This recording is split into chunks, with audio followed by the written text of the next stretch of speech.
The 2026 NFL calendar season is officially underway. How different do the Cardinals and the Eagles look? We'll also take a trip around the league and see how the first day of free agency has changed the NFL landscape. Welcome to Birds Coast to Coast.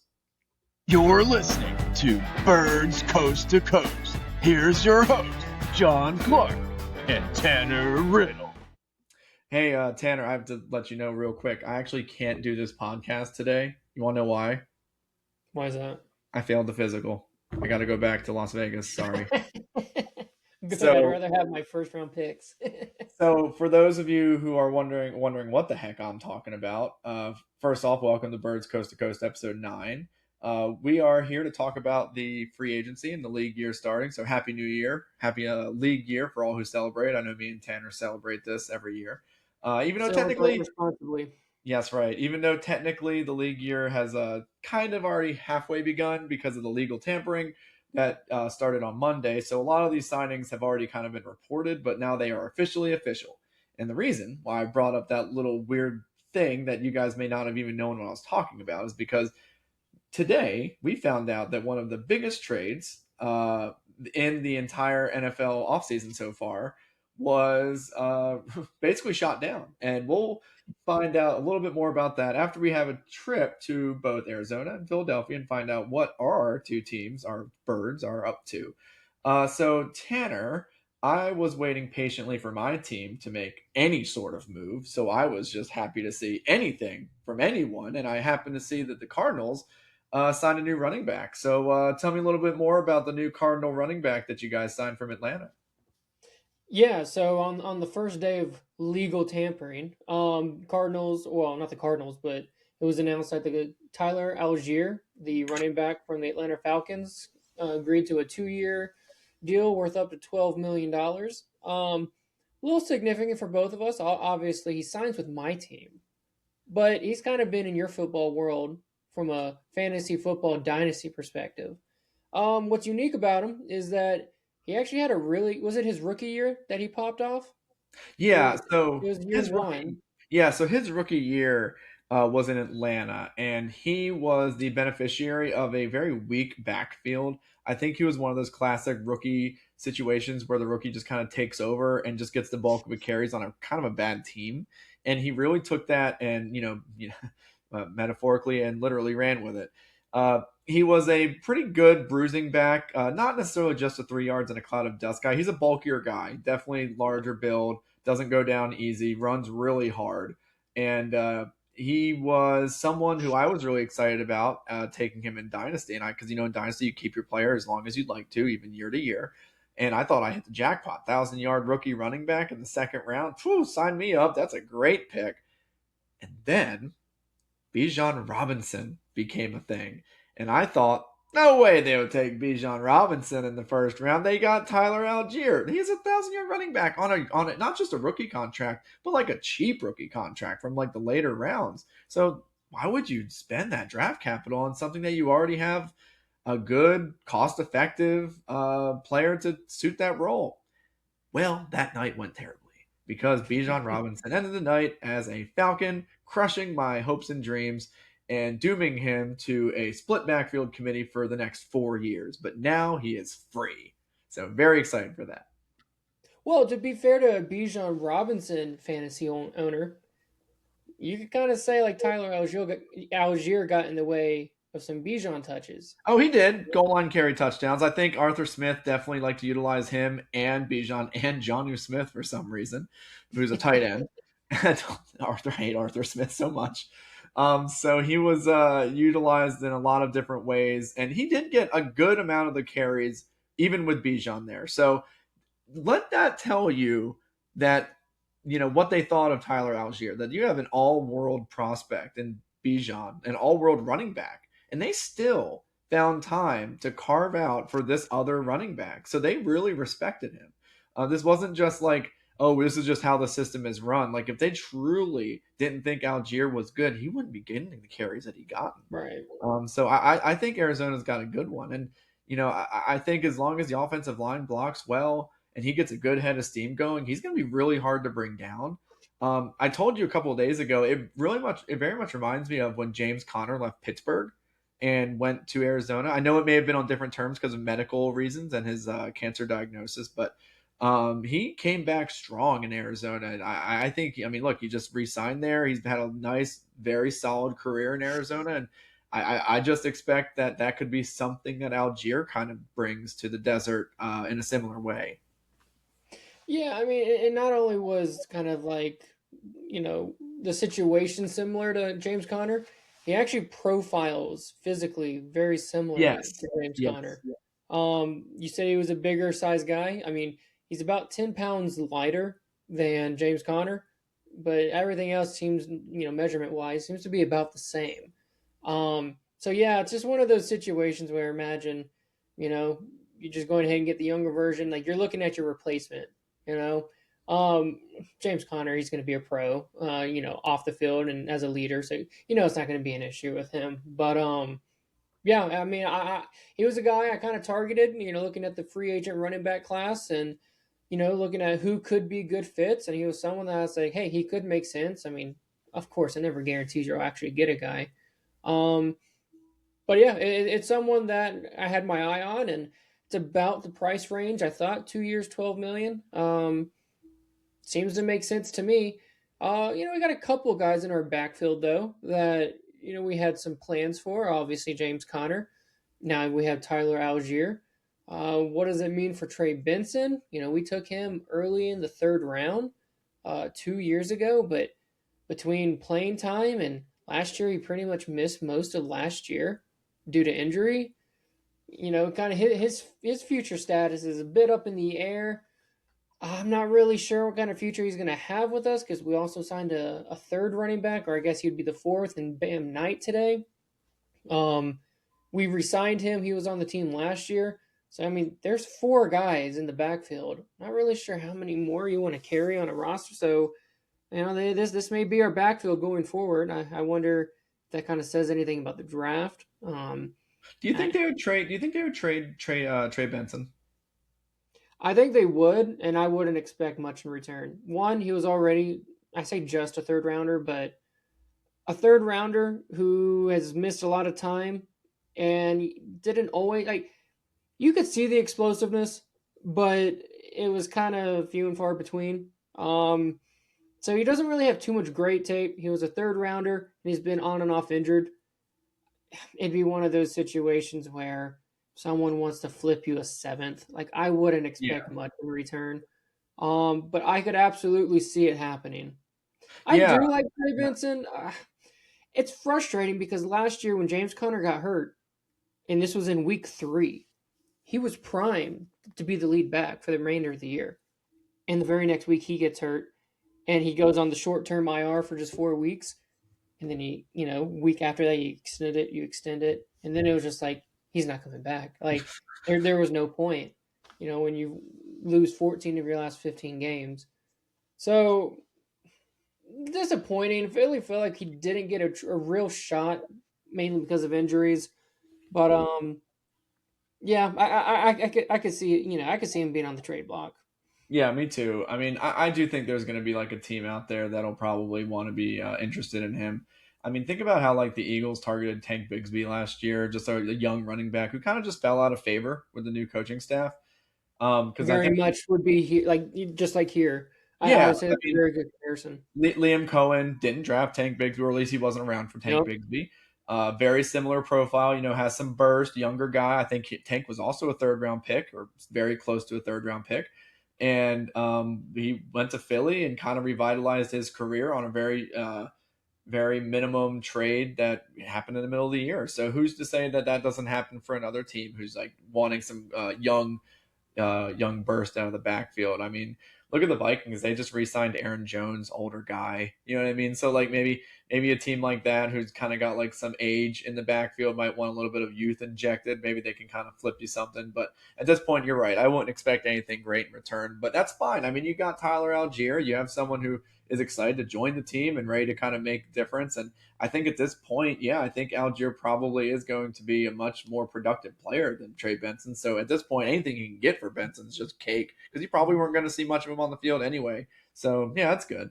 So my Yeah.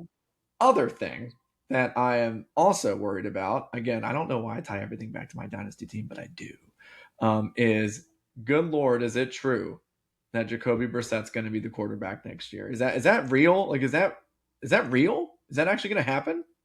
Like the whole As year? of now, that is the plan. Oh my God. Um, you know how sometimes to say, hey, could we field a team like that can play a game this Sunday? I don't know if that's always fair to say, especially in early March, because that's the beginning of free agency and the draft hasn't even taken place. But yeah, I really don't see what other kind of move we would make that would suggest Jacoby Brissett's not our starter. Um, we signed Gardner Minshew. He Mhm. signed a decent backup contract this week. I think it was like up to 8.5 million or something like that. So that Solid that, that backup. includes I mean, incentives. Yeah, it's like five yeah, something just as a salary. So yeah, I thought Brissett actually could actually get traded, and the team I looked at was the New York Jets. He has some experience with, remember, future interim head coach Frank Reich. yeah, he Um, does. the Jets needed to fill that role, taking over for Justin Fields. Thought he could be a target because he would be a low, cost effective. I'm sure it'd be some kind of day three pick if it had happened. But obviously they made another move with Geno Smith. I feel like I'm kind of in that same ballpark.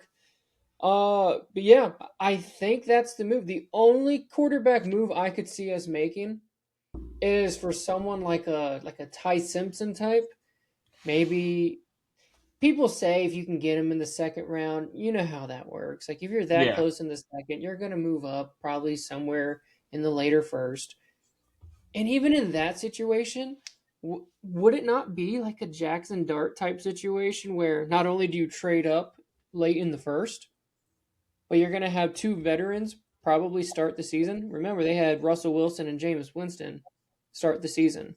Hmm. Um, does that not kind of feel like Jacoby Brissett and Gardner Minshew? Let those two battle it out. He already's only got 14 career starts, and have you seen the list of quarterbacks who have that few starts in the NFL in like the modern era? It's not I, good. oh God. Like I remember back in the day, Bill Parcells had a rule like you got to have at least 30 starts, and I always thought that was kind of a lot, but I mean I guess that's maybe two very long seasons. But if you look at the history of these guys who have very low starts, it's not good. You don't want to be on that list. It's kind of like We're talking. running the 40-yard dash. You look at the 4.2 guys, and then you look back and you're like, "There's no one good on here." Yeah, And so you I get the have my guys like hesitation. you get the guys like Trey Lance. You get the guys like Yeah, Anthony Richardson. You Mitch get the Trubisky. guys. Yeah, you get the guys in Mitch Trubisky who just, and usually the guys like that have tons of talent, and lots of physical tools. And that's something that they all had in common. Trey Lance could jump out of a gym. Anthony Richardson's the next Cam Newton. Gosh, what would you say? Mitch Trubisky had, good sneaky athleticism, him, There him. was really only one guy who you could say was like pretty successful, and I think it's actually kind of mixed because his highs were very high. It was actually Cam Newton. He was Yeah, an yeah, MVP, went to a Super Bowl. So hard to say like he was a bust, but you could say he didn't really live up to his full potential, and that's easily the best guy on that list. So listen, a I've lot of never hesitation. I again back to Dynasty. This is sick. I don't know why I keep doing this, but I drafted Anthony Richardson and I got burned on that. The whole idea, like I made a mistake. I really think experience in games matters. I mean, I literally just drafted him based on tools, and I thought it would work with Frank Reich and no Steichen, and I thought it would be something that would work in like a Jalen Hurts mold, and he'd get a lot of fancy yards and running and touchdowns. And yeah, it kind of happened in some games. Like he did play very well, but he just wasn't a good passer. Wasn't good within the system, and he just fell out of favor. So yeah, you To need be to have fair, experience. with the Steichen thing, he coached Herbert in his best year, which was his rookie year, right? Yeah. He coached Hurts.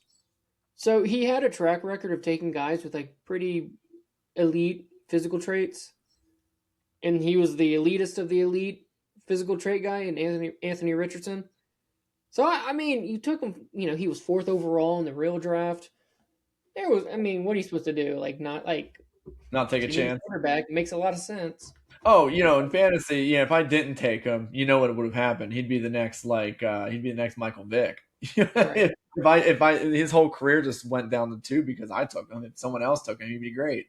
But and I do think it's funny with the whole Steichen thing because Herbert coming out of college was like Mr. Mr. Bubble Screen. Like there was literally like not enough tape of him throwing the ball downfield to make any sort of conclusion because they just did not throw the ball vertically.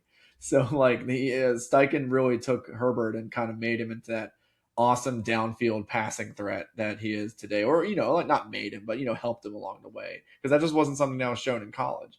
But yeah, so very interesting. So I guess I brought that back to the fantasy aspect because with Jacoby Brissett, do you think that Marvin Harrison Jr. Do you think this is going to negatively impact him? Like, do you truly think that this is like a Jacoby Brissett Marvin Harrison thing, or do you think just Marvin Harrison just needs to kind of play better and he'll produce? Like, are you worried for like that connection being an issue? So I know you're specifically looking at Marvin Harrison Jr. probably because selfishly you want to know about your fantasy team. I've brought it up 4 times now. Yes. Yeah.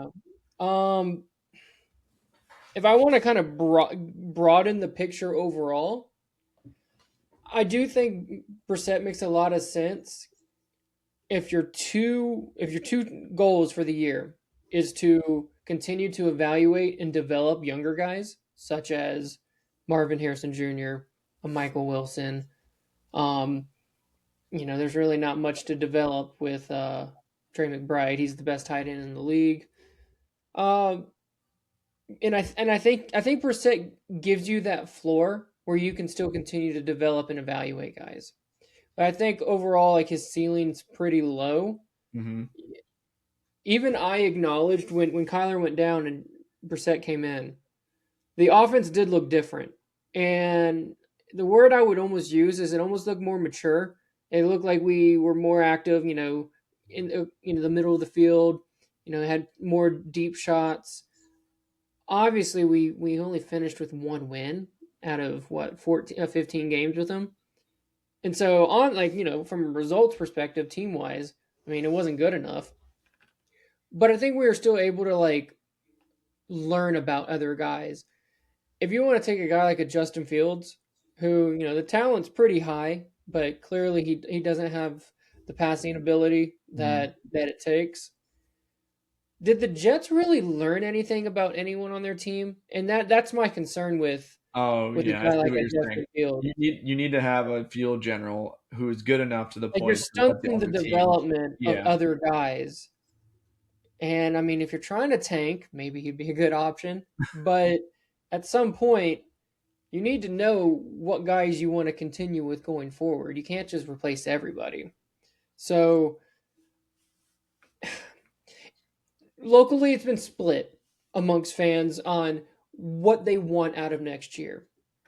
Do we want to win as much as we can? Did we want to commit more to a guy like a Malik Willis who the upside was there? Maybe we could squeak by with 7, 8 wins with a guy like Malik Willis. Or do we want to just punt on the season and we want to start printing out the Arch Manning jerseys? I kind of lean towards the latter. Uh, I'm real nervous about getting our quarterback option if you try to win too much, in a sense. Um, while the ceiling's higher with a Malik Willis, there's also a lot of risk, and I think he might be just good enough to get us in that 5 to 6 win range. And what's that going to get you in next year's draft? I mean, it's probably going to be at the back half of the top 10. And if the quarterback class is as good as we think it could be, I referenced the 2024 draft class. Remember that? So this was Caleb Williams, Jaden Daniels, Drake May. Mm-hmm. I think fans are under the impression as long as you're willing to trade up, you can trade up. But in that class, the Minnesota Vikings had 3 first-round picks. They could not get to the top 3. They had 3 first-round picks. And you're allowed to trade up to 3 years in advance. Yeah. So you technically had 5 if you wanted to include future years. So it's a hard door to get through. Right. And so typically, if you're a bad team, you need a quarterback. Hmm. We're only not taking a quarterback because there's not one to be had. Same with the Jets. These teams need quarterbacks, but it's all about the supply there. And so, yeah, like you could say, hey, we want to see improvement. We don't want to watch our team wishing they would lose. But what good is it to go 5-12 and then still not have an answer, or at least a clear answer? It's not every day you get to sign a Peyton Manning in free agency. Those guys don't become available. These Yeah. guys signed like the only way to really get a long term answer, at least if they're young, is through the draft. And so I don't want to be the 1 foot in, 1 foot out guy. I want to kind of, and it's hard to say because we watched our team win 3 games, losing 14-15. And to say I want to take our medicine, I felt like last year was our medicine. But I just feel like this is an extra dose of it that might be required. So to go back to your Jacoby Brissett answer, I think he's just good enough to continue to develop and evaluate guys, but he's got a low enough floor, proof of this last year that he's not going to put you in a range that's going to keep you from probably picking your future guy. Yeah. And from a fantasy perspective, I think he's still going to be pretty decent. That's good. That's good. Well, all right. So we're gonna probably do you have anything else you want to cover that happened in Cardinals world, or you want to move on to Philly? I mean, we weren't really too active. I'm not sure if that's the best thing in the world or not. We did sign a guard from the Pittsburgh Steelers, Isaac Sayamala. Oh, our Um, former Eagle. I love Isaac. He's good. so yeah, I actually think he could start for you guys. That's so oh, funny. we better. You So we asked signed about him the wrong guard. 3 years, $31.5 million. So about 10.5 a year. He turns 33, I believe. So he's on the older side. Ooh. Um, and if you're a PFF guy or gal, um, take it with a grain of salt, but he actually ranked 12th amongst guards last year. That's pretty solid. Pretty solid. Yeah, Wow. and it looks like over the last 3 years, he's ranked within the top 20. Look, So can you he's squeeze been two pretty years out of consistent him? the last couple of years. You could probably squeeze 2 good years out of him. I'm not gonna lie, I'm a little skeptical because I don't. If he's been that good, we have a shortage on good offensive linemen in this league. Why did he sign with us? Like, if you could, I would assume he could have got the similar Wait a deal second. somewhere else. Does he Is know there not Mike somewhere? Iupati? Do what? Does he know Mike Iupati? Yeah, but when Mike Iupati signed, we had Super Bowl aspirations. I'm just saying, like maybe they might be like they're both Samoan. Okay, do you know Will Hernandez? He's been on the Yes. team the last couple of years. He wanted to be closer to family in Mexico. So, like, I understand that. It's probably a quick flight, or I doubt he's driving, but like, it's a quick flight to see family. He generally just like likes the area. He's been Where on did the team for a Sayamalu couple go of to years. school? Do you know where Isaac Sayamalu went to college? I should know because we were the team that drafted him. You The know Eagles drafted what? him. I don't I know do what we not. did. It's a great question. Um. Let's Oh, so see. you're wondering if he's like a local guy? I'll look it up. Let's see. That's what Quick I'm look. wondering. Because if Isaac Sayamalu is like from here or from where you're from, oh, he went to Oregon State. Oregon State, so not really Oregon State, close. not that close. Well, West Coast at least. He lives on the other side now. That's interesting. You're Okay, telling me well, like the Chargers wouldn't have been interested? Like they had a huge need on offensive line. yeah, I don't know, but I mean, maybe who I, knows? I was excited. I didn't think he'd actually sign with us, so I was pleasantly surprised. But that was mainly because I didn't think he'd want us. So, that was probably my favorite signing. Um, we got Gardner Minshew on as a backup. Not really, too flashy. I Yeah, mean, I'd actually like to see him play. I think he's at least exciting, and he wears yeah, he's fun to watch. jean shorts. Like it's funny. I Pirates, mean, we got your guy Josh Pryor, former Eagle. Matt Pryor. For all of our sake, I hope he's just simply a depth guy. Yeah, Matt Pryor. All of our signings have actually been on the offensive side, except for going into today, except for Roy Lopez. He was with the team a couple years ago. He spent the last couple of years with the Detroit Lions. He did sign a good contract for him, but to go back to what you were saying before, he's a former U of A guy, so probably didn't mind coming back, especially if Mhm. we got him a good little contract. But other than that, like it's been pretty quiet on the Cardinals front. Again, I'm more on the tank side. If I had to kind of put a number on it, I feel like fans are probably like 65-35, hoping we did more because they wanted to win this year. And I understand that, especially given the season we just had. I'm trying to kind of think a little bit more into the future and what we need to be good for a long amount of time. I think a lot of that had to do though with expecting Malik Willis to sign with us. I think that was a bit of a shock. It felt like it was kind of etched in stone. And once we didn't get him, everyone was like, "Wait, then what's Plan B?" Like we didn't really have a Plan B, and it seems like Plan B this whole time was to just run it back with the quarterback that we have, and maybe get our future guy next draft. Yeah. Well, it'll be fun either way. I'll watch Tyler Algier and have a good time watching him. And for those keeping track at home, just to keep it on the record, Tyler Algier has never fumbled the ball in his entire 4-year NFL career. So let's make sure when that happens He's that due. he's due. So it'll be fun to It'll wait for be that. brought up the second that it happens on the Oh, next podcast. I'm gonna text you immediately. We'll probably be both be watching the same game at that point, unless they're running at the same time as the Eagles. But You want to nice tell me a day. little bit about all the activity the Eagles have done? Yeah, all the activity. You mean all the crickets chirping outside NovaCare? Yeah, all the activity. No, so this past week has basically been like a fingers crossed moment for like, oh my god, what's gonna happen with AJ Brown? Are we gonna trade him? Are we gonna trade him? Oh my god.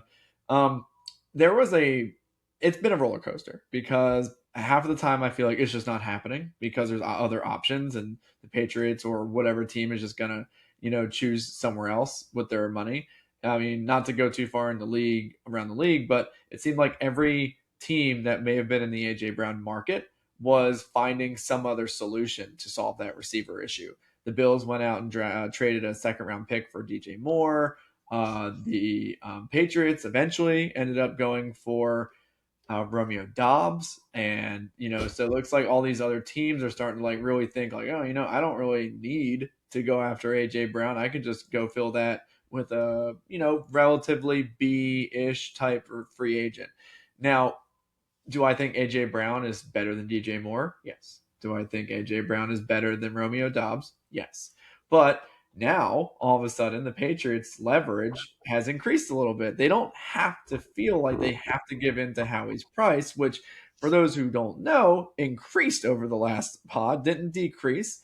He said he wanted a first, a second, and gosh, what was it? A first, a second, and I think Hall another of pick. Fame quarterback or Yeah, something? no, I think it was a first, a second, and then another pick on top of that. So his price has just like exponentially gotten larger as time's gone on, and you can probably think about that in a way because it makes sense because of the cap hit. If we trade AJ Brown before June 1st, which you can't designate a trade post June 1st, which obviously makes sense. You can't do that.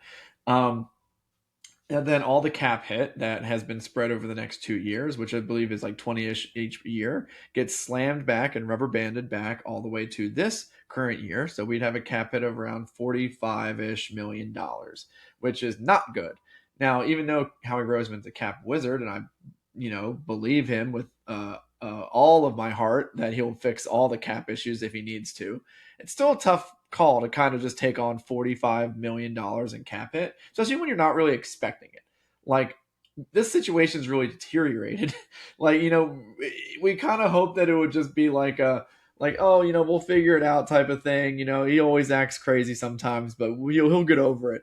But no, it's gotten to the point to where some people think it might be untenable at this point, and that's forcing Howie's hand. To the point to where there was a report, I believe Monday night, that said that Howie, quote, is getting creative to try to get this trade off or on the get it started, get it finished, basically, actually, because he's basically trying to say, look, he was quoted as saying, I want to do some of the trade now and then part of the trade after June 1st. Don't know what in the world that will Never mean. heard of anything like. How I in the love world looking at this stuff. What does that mean? is he just giving him like an IOU? Like, hey, like I owe you one AJ Brown on June 1st. I've I've never heard of it. I don't know what part of a trade And looks you know like. what? You know what that tells me? It tells me that They really want to get it done. they want to get it done, and two, there must be a trade package or an asset that Howie's interested in acquiring. Like, he wouldn't be going through all these hoops to make a trade work on our end financially to make it work with the cap hit if he wasn't interested in whatever the other team was giving, right? Like, if the other team wasn't giving good material back in return, he wouldn't be trying to get creative to finish a trade. He would be like, okay, and hang up the phone. So like so I'm thinking that there was something that Howie liked, whatever the price was, or at least to maybe not his exact price, but maybe a price that he's willing to budge on. And he just can't make it work financially. Maybe he's finally hit the rock, that Howie can't break, like, and it's just too much. And you, to your credit, have been very steadfast on this, saying, look, you can complain all you want, John. It ain't happening. Like the cap hit's just too much, so maybe that's just it. Maybe we just have to deal with AJ Brown being, a distraction for a year. And or maybe after June 1st, a team comes back to Howie and says, hey, look, we didn't address receiver well enough. We think there's a position that we can really fill here with AJ. How does this pick for next year's draft sound? And then maybe we'll revisit it then. I could see that being the thing. But honestly, as far as like a very imminent AJ trade, I'm kind of done with it. I don't think it's going to happen anytime soon. I think it's kind of over. I do applaud Howie for staying firm. I don't think he should have just given him away for like a third or a fourth because that cap hit is crazy. And I just don't think that a third or a fourth is worth that cap hit situation, to be honest. Like, it's not worth that. Neither is AJ. Like, AJ's not worth a fourth or a third, especially after DJ Moore goes for a second. Like, are you kidding me? Well, he's So only available not because he's not good at football. It's the other stuff. When Howie says we're not in the business of trading good players, I believe him. oh yeah, That's smart logic, and that's why he's a 2-time Super Bowl executive. And so, I'm trying to make it. I'm trying to explain why trading a good player makes sense, and they're only interested in doing it in the first place because they do feel there probably is a bit of addition by subtraction here. mm-hmm. And so I get what you're saying about like the price. He's worth more than a third or a fourth. That's assuming that you're only valuing his on the field talent. Yeah, And so we're not looking at trading Devontae Smith. Why is that? because Because he's not the headache. Yeah, he's a good You role model. know, he's not saying things after the game that have people wondering, oh my gosh, like, does he not like Jalen Hurts anymore? Or, Devontae Smith's not reading a book in the middle of a game, which like, you know what I mean? And so go ahead, trade Jalen Hurts then. I mean, so it's clearly about the off field or the intangible stuff that he brings. And so I get it. I think I'm going to stick to my initial thought, and that was I understand why the Eagles are going to hold firm on a high price because if you're going to do it, if you're going to take a big cap hit, then I want something in return for it. Absolutely. Otherwise, there's no reason to do it. Yeah, But I also understand from if we're going to look at the Patriots, I feel like they're the prime team that we've looked at all offseason.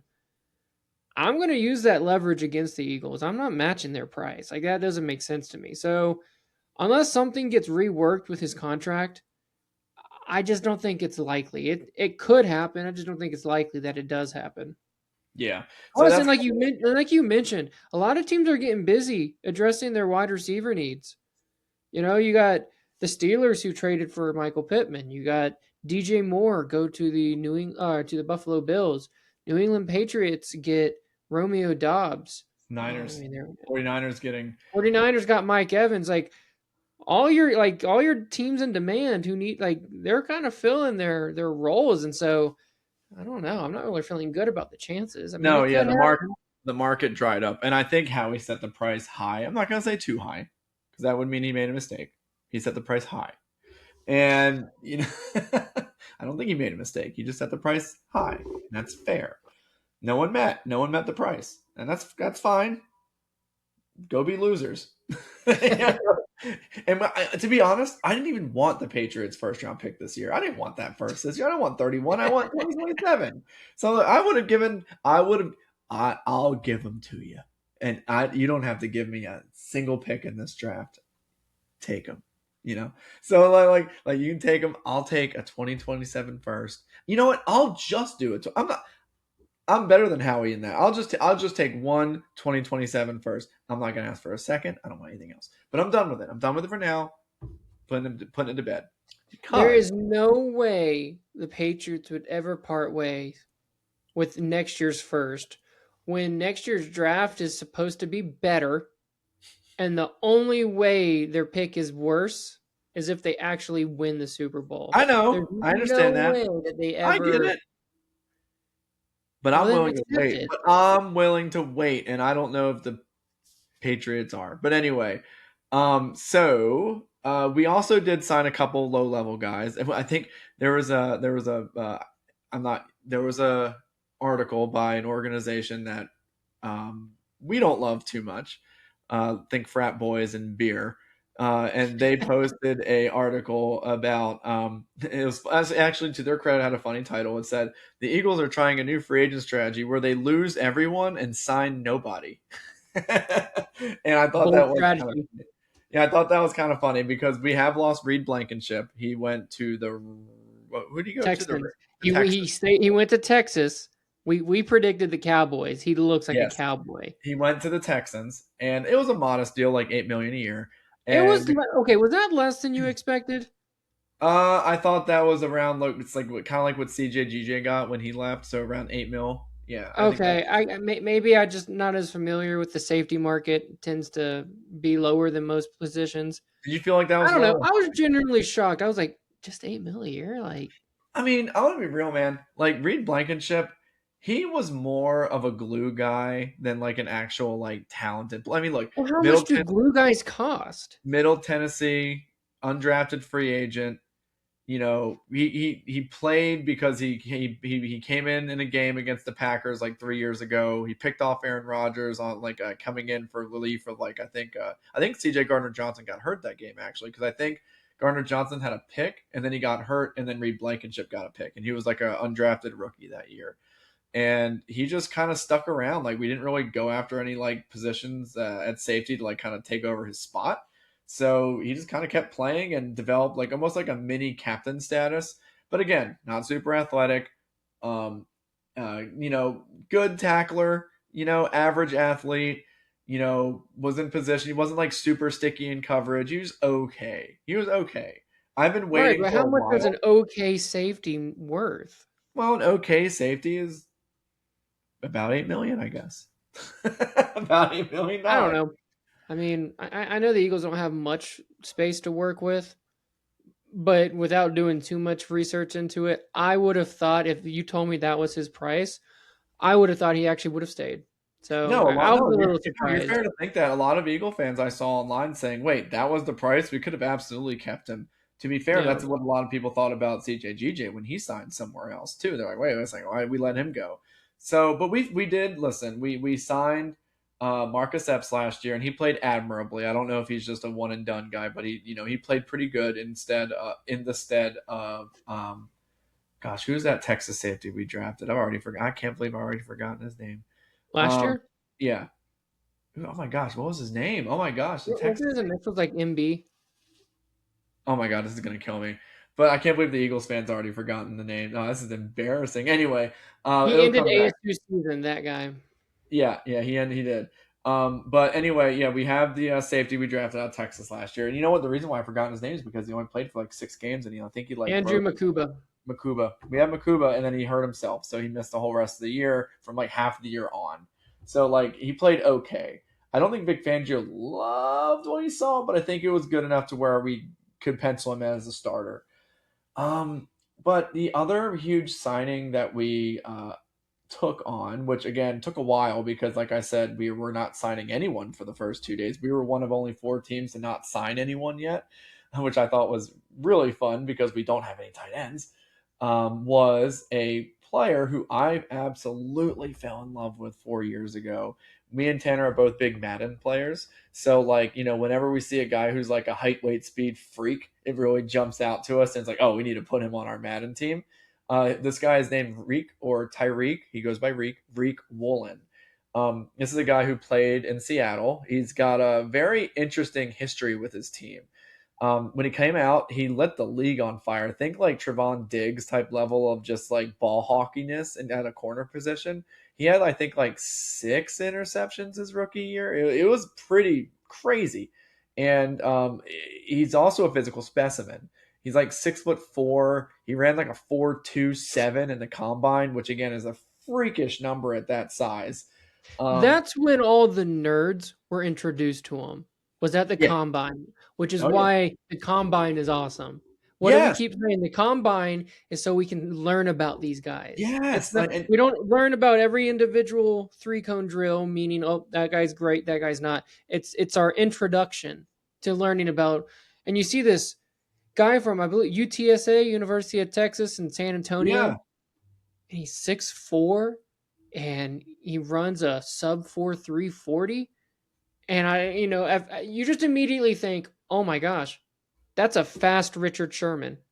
Yeah. Like, how bad of hands does he have to be that size and speed? And then he doesn't go until the 6th round. Sorry, I think I totally just took over your thing, but like, Oh no, go for it. he Go was for a it. guy I remember when he came out of the draft. I'm like, let's take a flyer on this guy. Just whatever we do, don't let him go to the Seahawks because he literally is a Richard Sherman replacement.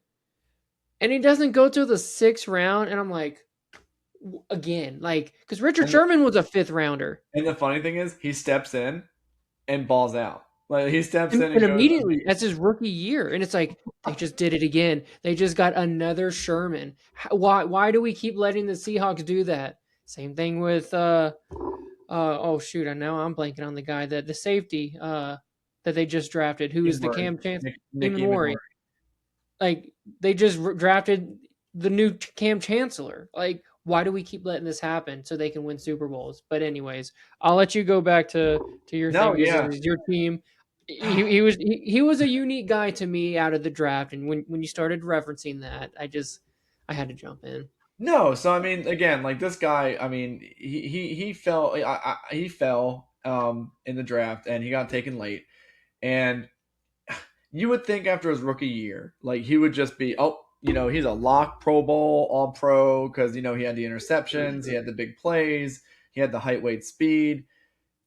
Seattle has a good defense most years than not. Like this is a lock for him to be good. So you're probably wondering why the heck was he available as a free agent after his rookie contract, and why did he only sign a 1-year deal with up to $15 million in potential earnings?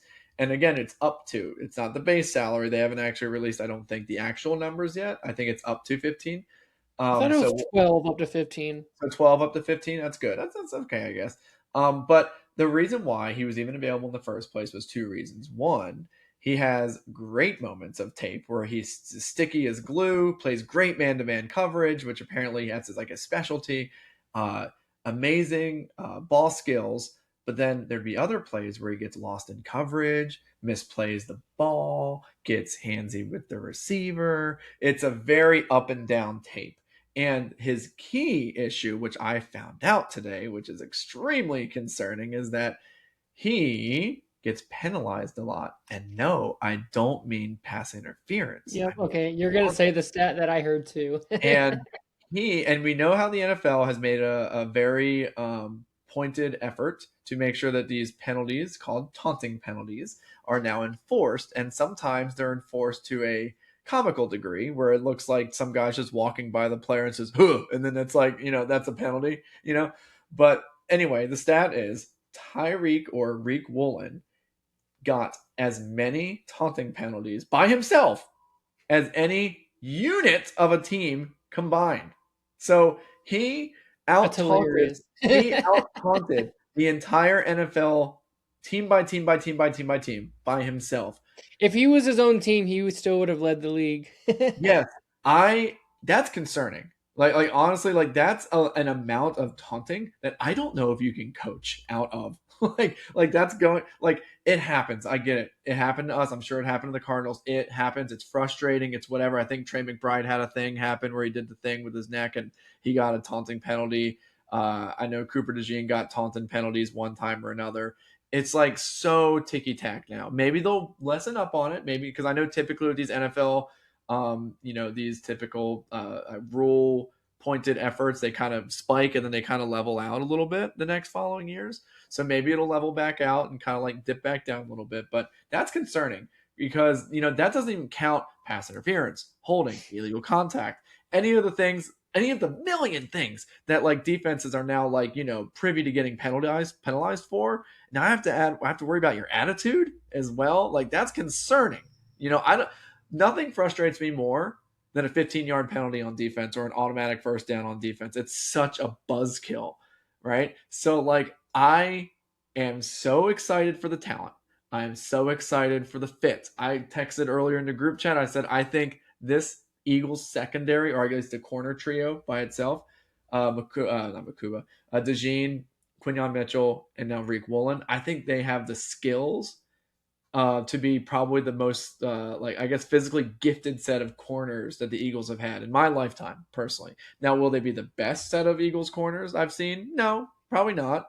I mean, look, Darius Slay and Cooper DeJean and, Quinyon Mitchell in their rookie years were all very well. But look, it was Cooper and Quinyon's first season, and it was Darius Slay's last season in Philly. So, the careers were on different arcs. But now we're on year 3 for these two stud corners, and this is Reek Woolen's 5th. So we should be entering a prime for these players, like the prime of their careers, with Vic Fangio being the stalwart defensive coordinator. This should be a good secondary. I just hope that Vic can like coach up Tyreek to be like the ball hawk that he is.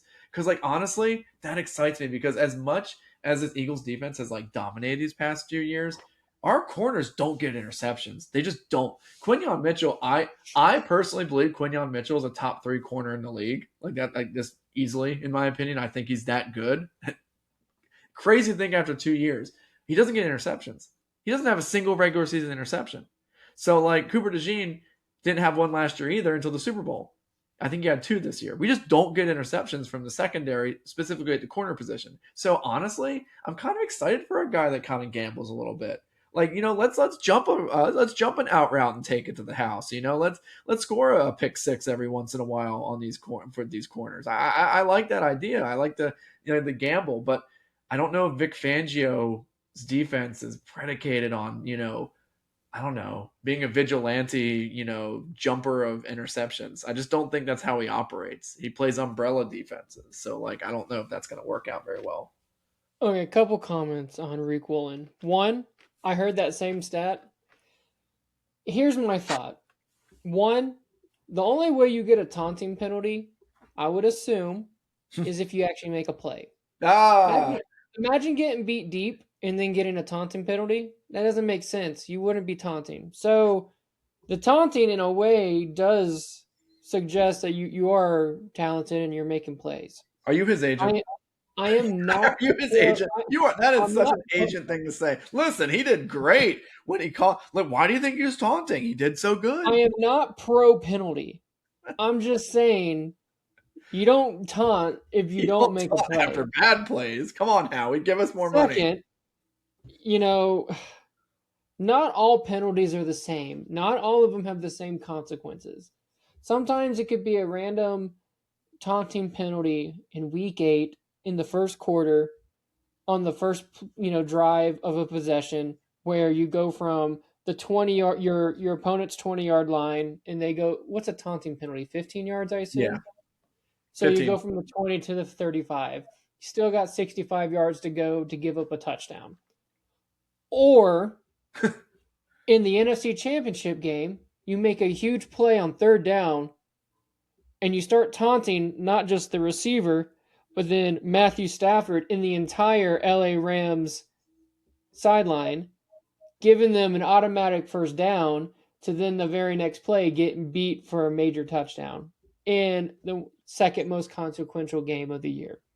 So not every penalty is the same. Oh, by the way, for those who are wondering, that actually happened. So like Tanner's not. in the Yeah, story I heard about this yeah, Tanner's specific not one, hypothetically pulling a scenario out of his mind there. Like that is a real situation that happened this year in the to story I him. heard with that was if you actually go back and look at it, look, guys do chirp. You're allowed to do a little bit of chirping. Typically, it has to don't do any hand gestures. Don't do it in the direction of the player or the sideline. They'll let you get away with doing some celebrating, but there is that fine line between celebrating and taunting. But with this one, you could see he's starting to yap a little bit, and you're allowed to do a little bit of yapping. And you could see the referee is kind of like, "All right, buddy, like you got what you needed in. Like let's wrap it. Let's move Cut on." cut it out. And he's like, "Oh, I'm just starting," and he takes on the entire sideline. And then the face that the referee made was, "Oh, like why did you do that?" Now I have to interject because it is so blatant what you're doing. The last thing I want to do is to be in the game. And you're making me put myself in the game by making me throw this penalty. I am so mad at, like, I'm pissed off. I am mad at you for making me throw this because the Dude, last thing I want to do in the NFC Championship game is to throw an after a dead ball penalty. And no, that's so so I just think funny. that's hilarious No, that's so that he funny. forced the ref to do that. I kind of have like a connection there because I'm a teacher, so like whenever we whenever I'm at recess or something and I see a kid that's like kind of acting maybe not great with his friends, maybe he's not keeping his hands to himself or whatever, and I'm watching. I'm very much like a ref in that same regard, right?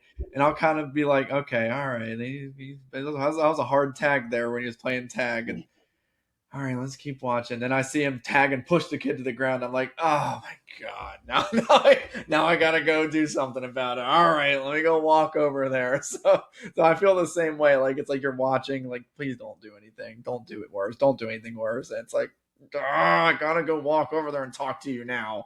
I just want to hang out and be in the shade. No, so that's funny. But I mean, overall, excited. It's a risky move, but again, it's a 1 year deal. Like I love that it's a 1 year deal. We're not tying ourselves to someone who's this volatile long term. If it doesn't work out, listen, we have Cooper DeJean and Quignon. We'll survive. Like if worst case, we'll throw Keely Ringo in there for a couple plays. We can get by with the secondary, I and have a then we can, comparison I think you'll like. Are you ready what for you it? got? Yeah.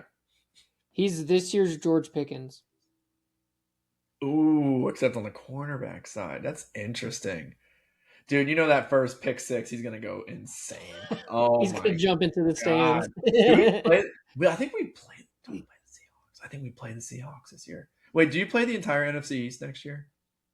I know we play you guys, but I think we play the Cowboys too, and I know okay, we so play we're you playing guys. the Seahawks. So. Oh, that's gonna be fun. Then we play the Seahawks. That'll be okay. Week Good. one. Good. Okay. Other than that, honestly, there has been very little signings for the Eagles. Like I said, we didn't have any tight ends, but we did sign two the past few days. One of them was our former backup tight end, Grant Calcaterra, who is a stone cold backup. He is a terrible blocker. He is a decent-ish receiver, but he doesn't get used a lot in the passing game, so it's not even like that big of a needle mover. And the other guy is Brandon Munt, Mundt, Munt. He is a highly The ranked, blocker, right? yeah, blocking tight end. Which thank God, my goodness, we needed blocking tight end so bad last year. We finally signed one, and yeah, so that's really good. Again, I don't think either of those are going to be the starter. And earlier today, me and you talked about how Dallas Goedert officially wasn't a free agent until or hasn't officially become a free agent yet. He'll be a free agent tomorrow, I think, or Friday. He's got his free agency pushed back 2 days. And you mentioned that that's a good chance that probably means that a deal is trying to be completed. Is that what you kind of like were thinking with that? Like, there's a strong chance that like that means that a deal is being worked out, or is that I've never seen Why? players do that. It doesn't happen often. I have seen it where guys push deadlines back, and I believe in most of those cases that usually is a good sign that progress is being made. Okay. So Otherwise, it's actually kind of cruel to the player because now you're yeah, like why would withholding. they push that back? It's making it hard for him to go find a market. I But think there both are sides have to agree to it too. So, yeah. Goddard wouldn't agree to doing that if he didn't think there was progress being made. I'm not too aware of who the tight end market is centered around right now. I know Chris Onkwoko signed, and I know that Kyle Pitts was never available, but I do think that Njoku's still out there, so I think there might be a little market for him if we don't get Dallas Goddard. So I definitely think there's still a strong chance that we land either him or Njoku. I don't think we'll target a tight end in the first round, so I really think we'd probably just sign some sort of veteran and go with them. Other than that, that's literally been all what the Eagles have done so Well, far. honestly, though, it's to me, it's not just about the additions; it's about the subtractions with the Eagles. Yeah. Oh, and I guess I'd be remiss to also bring up the fact that there was a big re-signing, and another Adam Schefter bomb that came through a couple hours ago. First one, both of them involve our defensive tackles. The first is that Jordan Davis received the highest nose tackle contract in NFL history, which is pretty crazy to think. And I'm very, very excited because Jordan Davis, dude, talk about a guy who's kind of lived like the Brandon Graham career arc. For those who don't know that arc, it's the oh man, we should have taken the safety, not him. And and back then it Earl was Earl Thomas. Thomas. It was Earl Thomas instead of Brandon Graham, and this time it was Kyle Hamilton in lieu of Jordan Davis. So Jordan Davis wasn't playing great. He was overweight and he was not necessarily keeping the weight off. He was getting fined routinely because of his weight issues in his first 2 years. His third year, he really started to develop, I guess, a better eating habit and work ethic habit. And this year, he was able to play more than 60% of the defensive snaps, which we never thought that would be a case. Like him coming out, we always thought he'd be hovering around like Wasn't he like 30. high 30s? Yeah. Yeah, I remember Played that. 55, 60% of the defensive snaps this year, and he was a beast. Like, not only was he out there, he was dominant. Like, he was really good. Like, so much so that I think he played better than Jalen Carter last year. So I mean, he's a great run stopper. He started moving the pockets of some of them quarterbacks. He was developing a little bit of pass rush towards the end of the year too. And I'm really excited for his future. And he's becoming a leader. He always kind of been the guy who is very personable in the locker room, just a guy who's fun to talk to from like the media's perspective, and the players really love him. So I really think this is the beginning of a great, great Eagle career in Jordan Davis, and I'm really excited to see this guy kind of just become that new face of the defense, which I think is going to happen. Think Fletcher Cox, think Brandon Graham, think those type of players. I think he has the opportunity to develop into that type of leadership role mixed with his play on the field. So really excited that deal got done. What have you been kind of been noticing about Jordan Davis from like outside perspective? I guess since a nose tackle, you may not notice as much. Have you really picked up on anything since he's been around?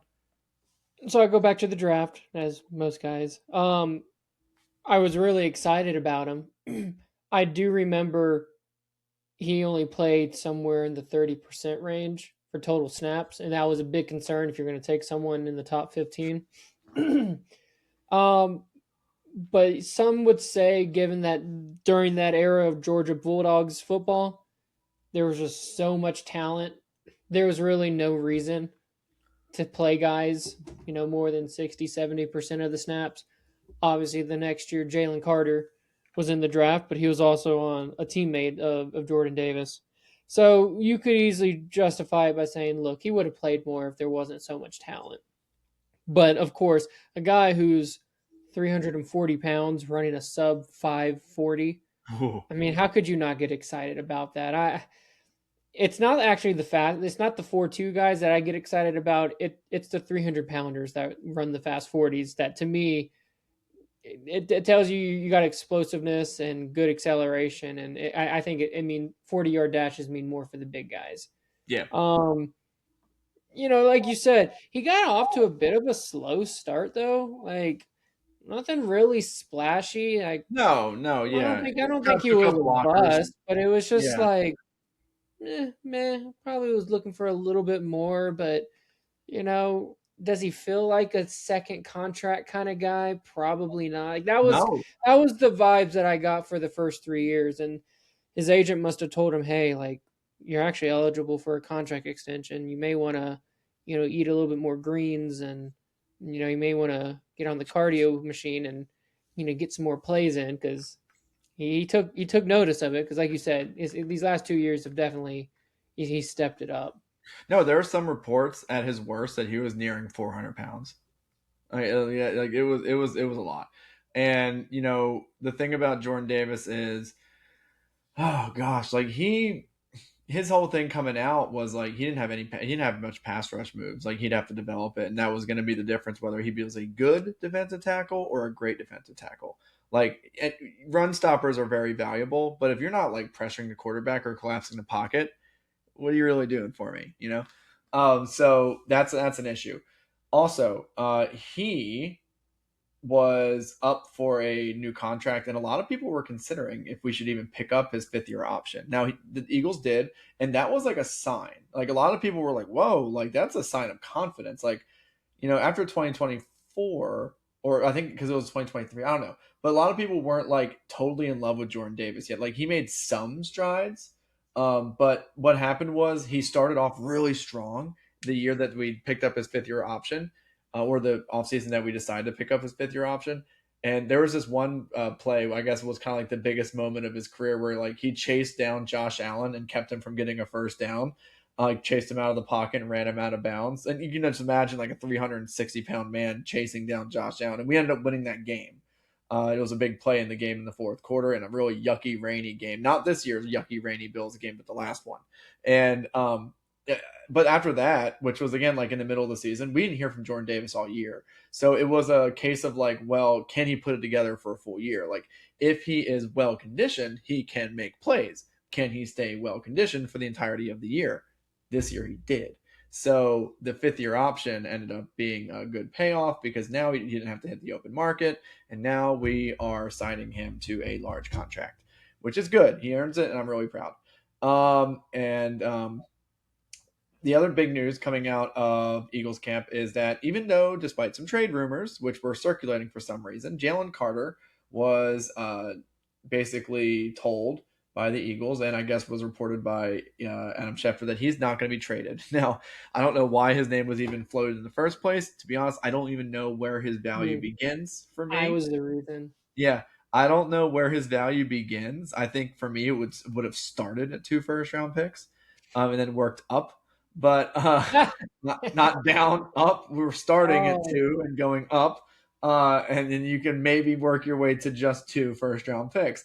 But anyway, he's been told by Eagles staff that he's not going to be traded, at least from what Adam until he Schefter is. is reporting. So I'm excited for him to be on the team long term. I definitely don't think last year was his best year, but I think as long as he doesn't spit on anyone next year. No, I'm just kidding.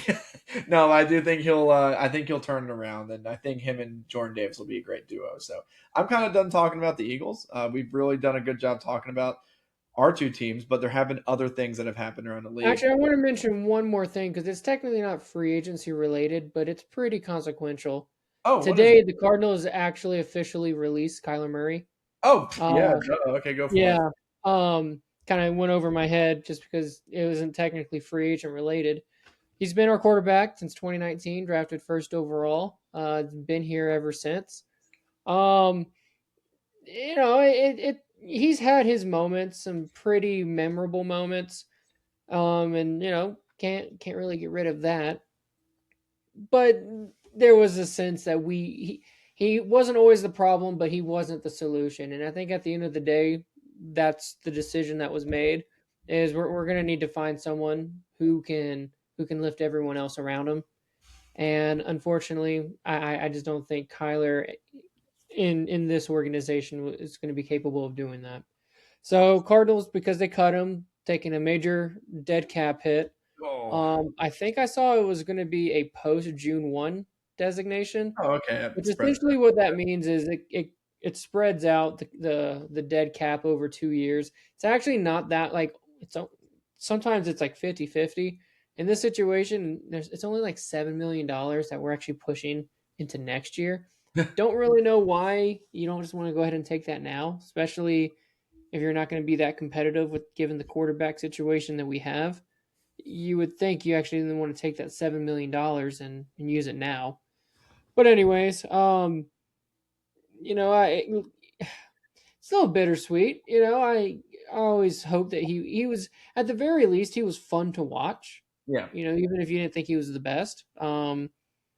But someone's going to get him at a really good deal. He's going to likely sign for the league minimum or the veteran league minimum, which is 1.3 million. It's essentially the same thing Russell Wilson did with the Steelers and the Broncos. Broncos paid for practically his entire guaranteed amount, and Steelers just paid the minimum. And clearly there's a competitive advantage there. The most expensive, important position, getting to pay the least amount for it. I mean, it sounds like everything's leaning towards the Vikings are going to be his likely destination. If I remember right, I want to say he actually grew up a Vikings fan, so it all makes sense. Even though he grew up in Texas, he actually doesn't like the Cowboys. And so, given the need and the situation that they have with the coach and the receiving weapons and all that, and then the fact that he grew up as a childhood fan, I think it all leans towards him going to the Vikings. And you Hmm. have any thoughts on what the Vikings will look like with a super cheap Kyler? Well, it's not so much what I worry about with Kyler Murray. But I wonder what's going to happen with JJ McCarthy. I do think that if they do that route, JJ McCarthy kind of gets Anthony Richardson did, and he kind of has to be put into that role where it's like, well, that didn't work out. We're gonna move on, and I just wonder what that happens. What happens with him being available? So would you just hold on to him? Do you Will Levis him? Do you just kind of say, all right, you're just going to be the backup from here on out, even though we took you in the first round? What do we do with him? I don't know. I I guess mean, it sucks it'll be because they a traded because they got rid of Sam Darnold. They got rid of Sam it's a Darnold for him. 1 year deal. So I know. So you did Daniel Jones, and Daniel Jones also signed a 1 year deal, but it was like for up to 16 million. So Yeah, definitely way more than just like your typical backup. So that kind of hinted like, hey, this guy, it's going to be a competition, but Daniel Jones gets the front pole position. yeah. Um, with Kyler, it's just $1 million. So there's really, I mean, you could negotiate a longer term deal, but I don't think you're going to if you're the Vikings. So, I mean, sure. I mean, JJ McCarthy, I think he'll still be on the roster. You don't have to make a decision on a 5th year option on him. I mean, he's not getting a 5th year option picked up, but like, he's only been in the league for 2 years, so you can't really do anything until after next year, anyways. I don't really see and I don't know what teams are going to be willing to give you for him anyway. So Yeah. I don't really think that anything's going to happen with JJ McCarthy. I expect him to still be there. And if Kyler doesn't really look too good, you can always go back to JJ McCarthy, in my opinion. I think it's just a shot in the dark. I mean, I'd be optimistic if I was a Vikings fan. I mean, I like the defense, and I like Brian Flores coaching the defense. I trust Kevin O'Connell. Look at all the success that he's had with quarterbacks, from Cousins to Darnold to Daniel Jones. Like really, it's just JJ McCarthy that he hasn't uh, really elevated. But I don't know. I think they're going to be a fun team to watch because of the advantage that they have at how cheap of a quarterback they'll have with that much talent. I agree. I think that's a good spot for him. I mean, I think other teams like the Jets were kind of in on it, but as soon as Geno Smith went back to the Jets, his market's been kind of shrinking. So Yeah. yeah, it'd be cool for him to go to the Vikings. Yeah, so that's oh gosh, and what an ending of Kyler in Arizona. That's a It that's felt kind of abrupt, but also like it happened quick, but it also felt like it took a while. There was a point in the middle of the season where it's like he's not coming back. Like I think Jonathan Gannon's going to get to pick his new quarterback, and then we got rid of Jonathan Gannon, so it's like, oh, I mean, did we choose Kyler over Gannon? And we essentially did the Doug Peterson, Carson that's Wentz what I was thing. It's like, wondering. no, It felt very actually, we're yeah. blaming both of them. Actually, Yeah, it felt very Carson Wentzy. Well, that's kind of how I yeah, felt about it. I was like, he's getting Wentzed. yeah. So I've got nothing bad to say about Kyler. Like I said, he was consistently inconsistent. He had some great highs, great moments, but fortunately, they were too far and in between.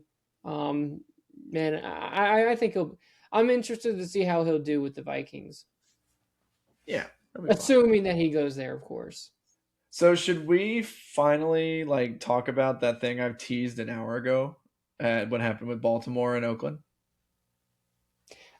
It's the most interesting thing that's happened over the last Yeah, week or so. so okay, so here's the funny thing, right? I teased that a long time ago, and you guys were like, you may honestly probably forgotten all about it. But anyway, something happened yesterday, or actually early this morning, which is very interesting. The Raiders have had a lot of trade talks with one of their standout pass rushers, Max Crosby. And a lot of suitors offered up what they wanted to offer, and they took a deal. The Ravens. The Ravens offered 2 first-round picks. Good price. That's a good price for a pass rusher. And, they got their first round picks and they got Max Crosby. I thought that was the end of it. I thought that was it. Turns out today, Did you like uh, that deal no, when it I happened? thought they gave up too much. I don't think Max Crosby I is that good. agree. I don't think he's that good. Oh, oh, Especially no, shame to not his that. face. No, not that good. As in, like, I don't think he's that good. Like, not like I don't mean he's that good as he's not worth 2 first-round picks, especially at that age. Apparently, injury history. Apparently, his meniscus in his knee is not up to snuff. He didn't pass a physical. So what ended up happening today was that he went to the Baltimore Ravens facility, which is funny because he heard this is I don't know if you heard about this. Max Crosby, who's a defensive end, right, walking around the Ravens facility, he heard their GM and other people like discussing openly the negotiations with another defensive end, Trey Hendrickson, who what was throwing him off. He was like, wait a second, like, you guys just traded for 2 first-round picks for me. Apparently he said the whole thing felt off and at the Ravens, like when he got to Baltimore. And the doctor said that, he had failed the physical, and that basically like it just dissolved the trade. So the Ravens backed out, and the trade was dissolved, and the 2 first-round picks went back to the Raiders. And no, the 2 first-round picks went back to the Ravens, and Max Crosby went back to the Raiders, and that's it. Now, not but like 4 hours later, basically by lunchtime where I was at, the Ravens have already turned around and offered that same amount of money that they were going to offer Max Crosby, basically in his new contract, and they turned it around and sent it to Trey Hendrickson. So that's very interesting that he heard Trey Hendrickson's negotiations throughout the building. I don't even know how you do that. I don't even know how that's possible. God, they must have got some loose lips over there in Baltimore. But like, hey, did you hear about Trey? Like, what? Like, how's that even being heard? And yeah, so now Max Crosby's back, and now he has health concerns. So I wonder if he's available for other teams to swoop in, Eagles, at a lower price, and maybe we can get a good deal on him. Now, look, I don't love him at 2 first, but do I love him at a second rounder? I do. Whoa, So you went from 2 first to just a second? if he has a degenerative knee that is not able to listen, he's like 29. Okay, like, I'm sorry, I'm not paying a Is first it a round pick. degenerative knee? Apparently, it's pretty bad. They're saying like they're saying the doctor said that there's some real instability in that knee from what I heard. Think about the Okay. because I So, heard do I you was work listening for to the the radio. Ravens then? Because it I sounds was like li- that's what the Ravens would say. I was listening to the radio today, and I was hearing John Ritchie, the guy who is the morning show host in WIP, and he was saying that there's 2 types of meniscus injuries. The one that you could just get the shave off of the sides and basically be playing in a couple weeks, or you can get the one where you have to basically redo the whole thing. And think Derrick Rose, think like those types of injuries where like the guy like has to have like internal knee surgery, basically redoing the entire meniscus plate, and it messes his like function up for like the next couple of years. And that was a young Derrick Rose. And the Baltimore Ravens must have thought that this meniscus injury was more than just a scope and a shave and a couple week injury. Well, if it's not just that, then it has to be the other thing. Like, if it's just a quick little, all right, you're done in a couple weeks, little meniscus tear, you're done in a few weeks, you're back to training camp and like whatever, then I don't know, it must be something. Like I don't know, like if I was, I it think it's had a to be case. something big. Okay. Why would you turn him back if it wasn't for something like very huge? Like I wouldn't. I would still want him. Like, oh, he has a boo boo on his elbow. Oh, you failed your physical. Like what? It had to be something worthy of sending him back. So I think what if I told you if I think it's more like the Ravens got cold feet and they did the calculus? Would you rather have Trey Hendrickson and 2 first-round picks or Max Crosby? Well, if that's the case, then shame on them. I had seen some reports saying that it's like collusion, and they got cold feet, but I don't I think they don't did know anything illegal. It clearly exposed a flaw in the system. for legal And I feel tampering. like the simple fix is allow trades to become finalized before the league year ends or begins. Because the whole concern was, oh my gosh, the Raiders just made all of these financial commitments to these guys with the understanding that they had 2 first-round picks and $30 million in cap space. Mm-hmm. So are they going to have to go back and like renege some of their contracts? Like, I don't think they'll have to, but they may have to like, you know, scrunch some numbers together and try to make it work. I mean, Oh, absolutely. everything was with the understanding that you're going to have 2 additional 1st-round picks and the cap space. So they probably need to address it. The Ravens technically did not do anything illegal. I think it might, at the very least, it's bad business. Um, but if you're under the impression and you're just trusting that the Ravens doctors truly discovered something, then that's one thing. But we did know that there were the only reason he was available is because the Raiders wanted him to sit out and he thought he could still play. And he didn't like that. And he thought it's the same old Raiders. We're just tanking for the number 1 pick. He doesn't want to be a part of that. He thinks that's BS. And so that's the only reason why we're in this situation to begin with, is because he was reportedly hurt. So nothing really new came out of it. Like, finding out that he was still recovering from that injury from 2 months ago wasn't shocking. But if you're saying like if additional stuff like something's degenerative, then that could lead you to have some concerns. I don't know. I mean, of course, we'll never know. I heard the story that they actually, and this came from the Ravens themselves, they had the intentions of actually going after both guys.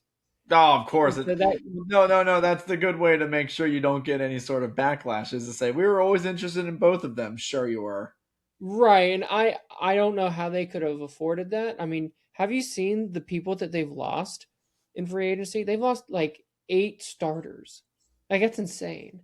Now you could Wow. say, well, that's 8 starting salaries that you can now afford 2 other guys.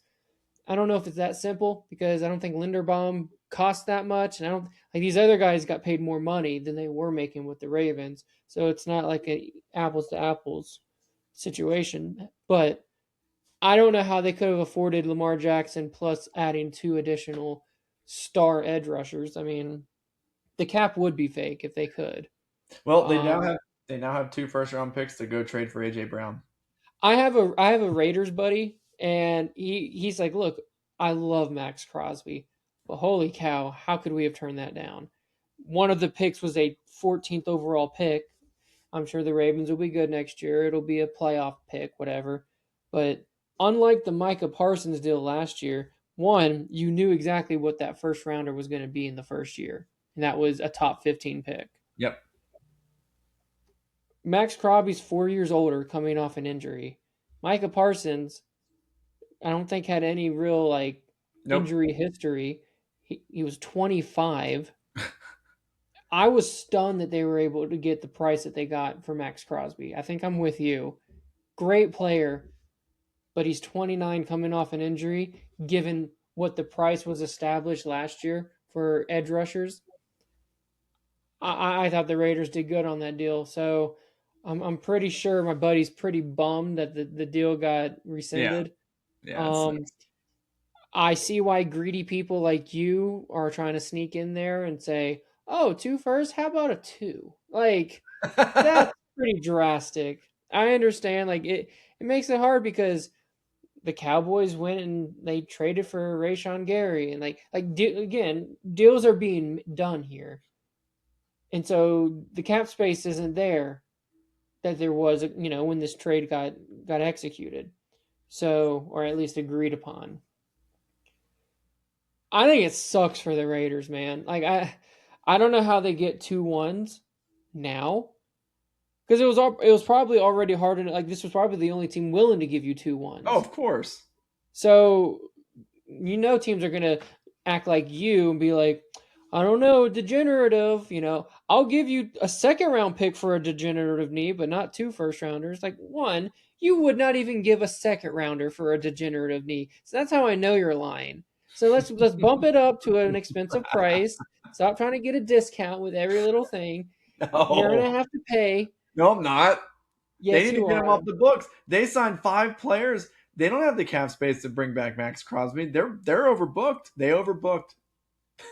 They got to do something. They'll figure something No, out. they won't. They're the Raiders. I think if they had to make it work, I think they can make it work.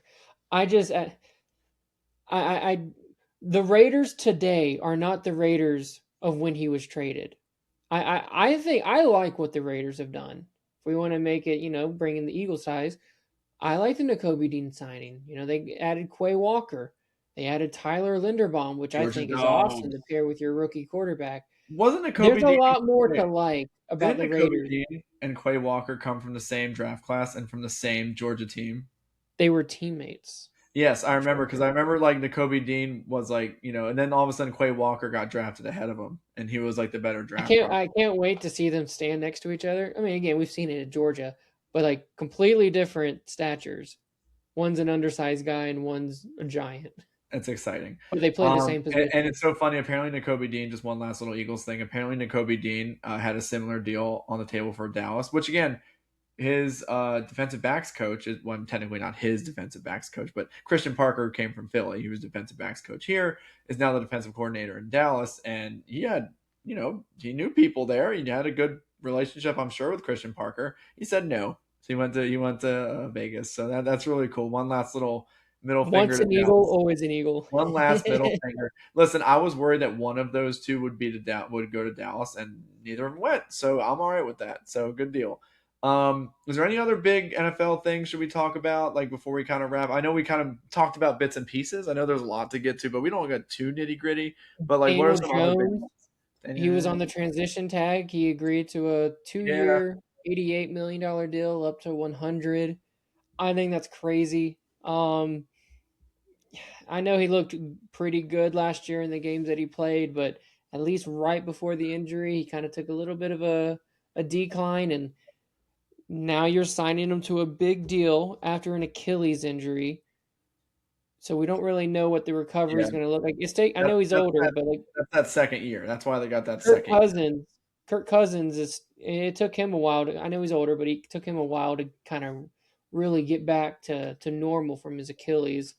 I feel like the Colts year. just paid for his recovery, and so Basically, yeah. he's not gonna have Michael Pittman. He's coming off an injury. I No, mean, you know what? No, that's actually a great segue. He'll have $120 million of Alec Pierce. That's what he'll like have. it. I mean, essentially, Alec Pierce cost them Michael Pittman. I don't know. I would be pretty. I'd be pretty nervous if I was a Colts fan.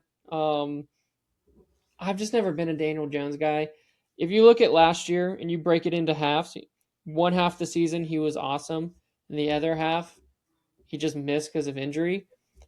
Which of those halves is more uh, representative of Daniel Jones's career thus far? I'm gonna say the half where he missed. Yeah, Like it to me, it's clearly like Chris Ballard's trying to just save his job, and he thinks he's kind of like the highest floor guy to keep his job. Because what has the Chris Ballard experience been? He's had some pretty good rosters, but ever since Andrew Luck retired, he just hasn't been able to get the quarterback right. And so I feel like this is a save my job type of move. I got to get the guy that I feel somewhat comfortable with because he showed some hope. I don't know. I think it might be on an APY basis. Is that not the biggest deal of the free agency period? yeah. I mean, just thinking just because he's a quarterback, I think that kind of makes it the largest APY. I think did Jalen Phillips get 30 He's the million? highest paid free agent defensive deal, right? Yeah. So actually, that's interesting. We should have probably brought that up when we talked about the Eagles, but that kind of leads into around the league too with Jalen Phillips. But no, yeah. So I guess with Daniel Jones, I'll wrap that up. I mean, I like Daniel Jones. I liked what I saw with him last year. I mean, Shane Steichen really seemed to do really well with him in the first half of the year. I think he just works well in that offense, man. They don't ask him to do too much. Like Jonathan Taylor, ball control, hit the tight end. Tyler Warren, again, a lot of possession, or there were possession receivers with like Michael Pittman, deep threat with Alec Pierce.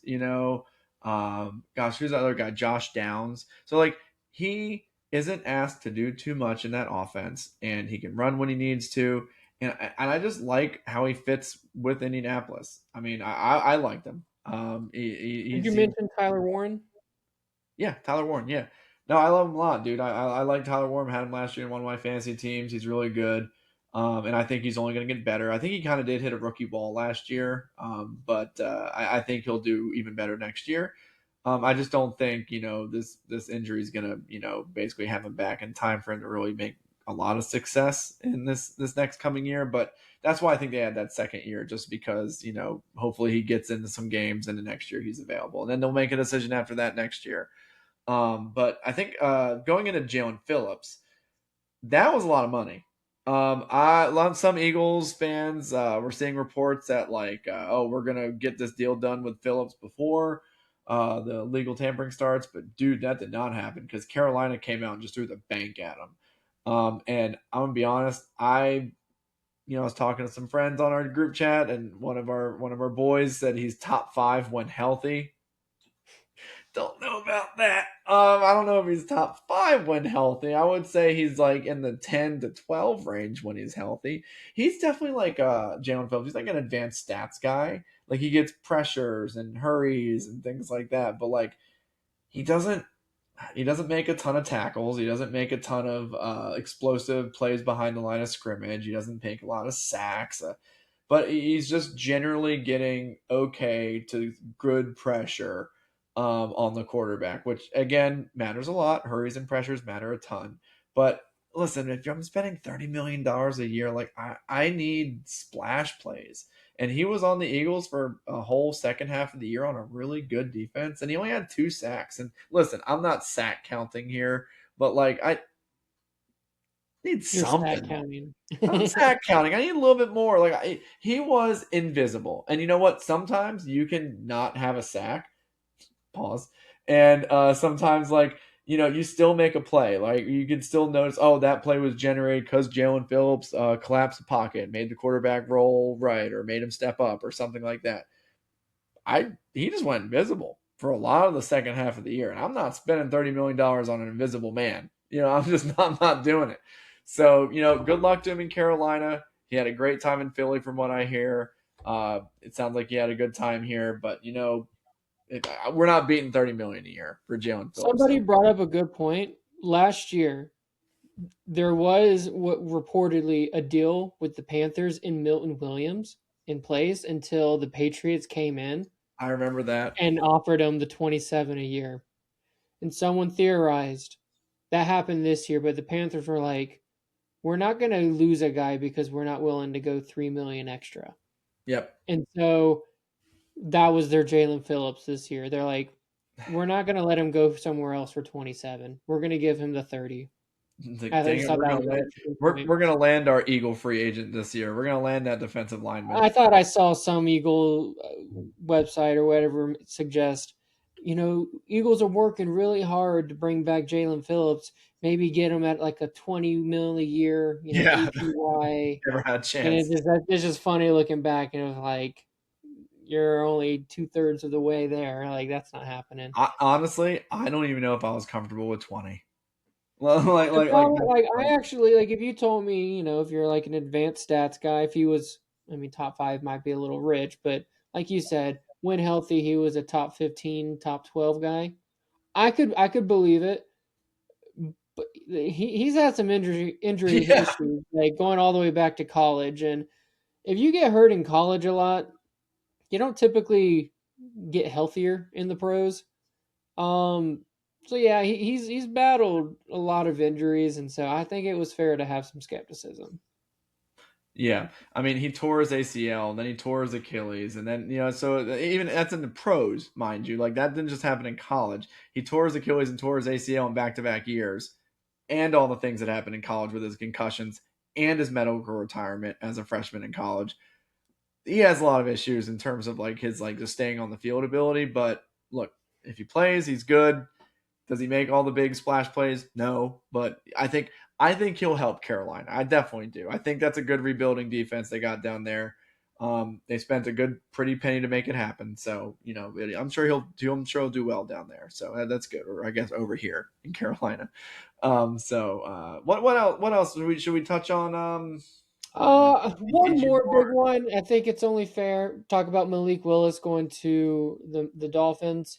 Just because he was so highly. Number one free agent from what I heard. I mean, and I Don't know think where that's that mainly came from. because of positional value. He Yeah. signs for 3 years, 67.5. So that's an APY of 22.5. 45 of it's guaranteed. So essentially, the first 2 years of it are guaranteed. Um, my guess is that's about the range. And to be fair, on our Twitter account, I did say I would feel comfortable between 20 to 25 a year. And that's exactly where he ended up, actually. I think what did it for us, though, is I don't think we were willing to go that much guaranteed into year two.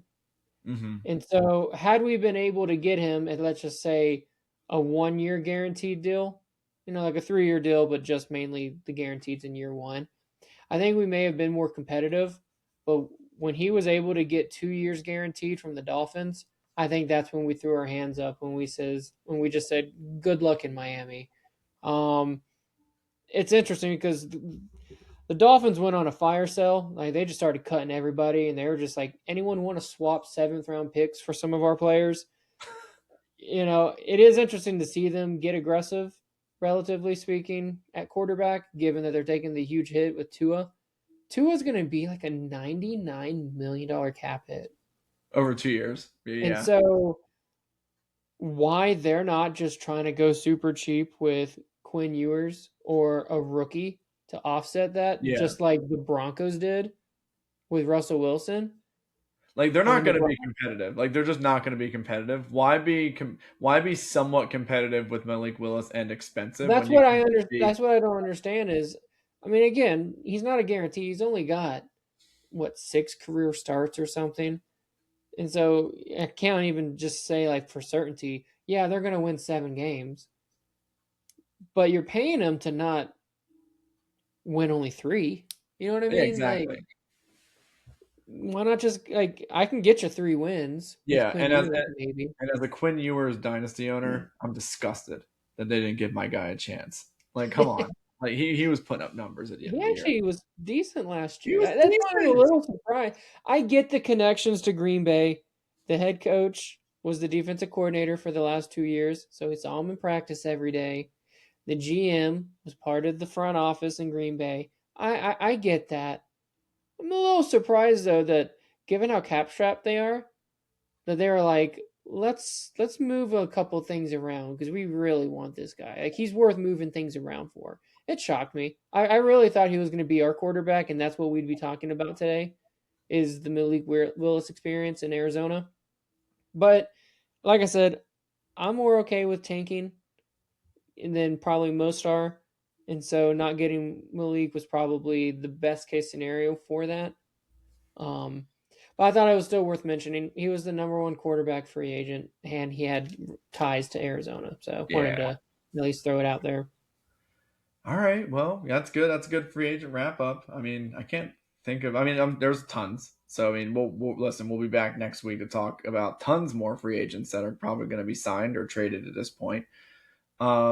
Should we move on to the final point? Oh, not the final point, the extra point, or should we keep going with another guy? Because I can't think of anyone that I jumps mean, out. there's nothing stopping us from mentioning another deal next week. Yeah.